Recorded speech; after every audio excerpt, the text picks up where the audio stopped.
佩洛西下台对美国未必是坏事，但对中国不一定是好事，麻烦还在后面。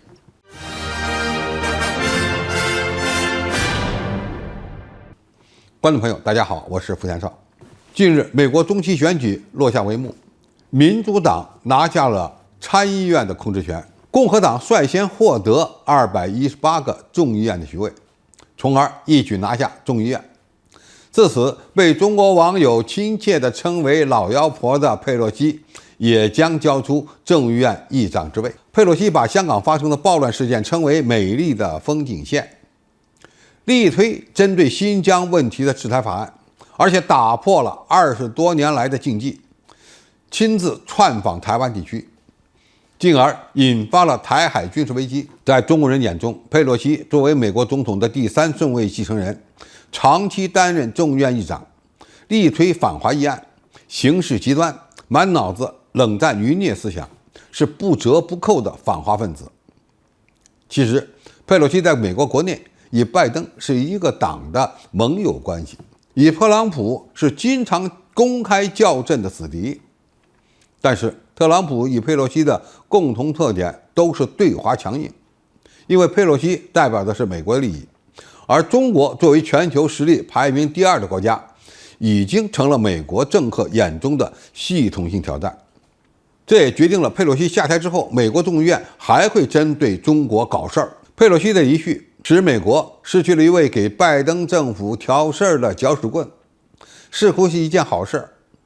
但是对中国而言还真不一定就是好事，因为接替佩洛西的将是与特朗普关系密切的共和党人。受民主党失去众议院控制权的影响，拜登在执政的各方面可能都会受到更多的钳制，而共和党非常有可能力推台湾政策法等极为敏感的反华议案。共和党这么玩，可能是瞄着2个好处：一是把拜登架在火上烤，逼着他对华强硬；美国2党内斗的结果就是共同推进反华议案。二是共和党也需要通过展示对华强硬来争取美国民众的支持率。相比较而言，佩洛西虽然行事极端，但是在涉及对华法案时，仍然会和拜登进行必要的沟通，避免相互使绊子。而共和党控制众议院之后，最有可能的行动包括：一、调查拜登，包括拜登与他的儿子亨特一起参与海外商业交易的事，这涉及美国总统的家人是否犯有欺诈行为，是否违反了关于腐败和外国代理人的法律，是否参与了洗钱阴谋等等。这里面呢，可能还包括拜登的阿富汗撤军、边境移民计划等等。当然，这是美国2党的内斗剧，我们只需要当个吃瓜的群众。那么其二，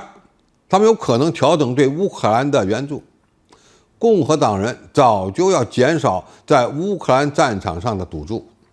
泽连斯基恐怕要头疼一阵子了。第三，即将出任众议院外交事务委员会主席的麦考尔就表示，他的任务就是与中国展开竞争，在这方面将会与民主党合作，推进一切可以应对中国的举措。10月15日，共和党人麦卡锡以199票赢得共和党众议院议长提名，将于明年元旦正式上任，以取代佩洛西。麦卡锡早在2020年5月就成立了一个中国工作组，主要用于反华和对华发动旨在抹黑、污蔑和造谣的舆论战。他先后提出过支持台湾国际参与以及维持美军、阻止中国大陆武力攻台等7项挺台法案。麦卡锡还叫嚣要对中国发起一系列的调查，包括对新冠病毒源头的调查和对中国窃取美国知识产权的调查。佩洛西窜台事件发生在他本人即将下台之前，而麦卡锡早就撂下重话，如果他就任美国众议院议长，将立即率团窜访台湾地区。佩洛西的确给拜登制造过大麻烦，但是麦卡锡也不会放过拜登。他作为共和党这个在野党成员，甚至可以毫无顾忌地进行各种反华操弄，这对中国来说可不是什么好事。而一旦再次出现美国国会众议长串台事件，那么台海将又一次陷入危机。拜登上次没有反对佩洛西窜访台湾地区，现在他也没有理由反对麦卡锡，所以中国还不能只听拜登的承诺，应该随时准备应对下一次危机才是上策。好，今天的评述就到这里，谢谢大家收看，我们下期再见。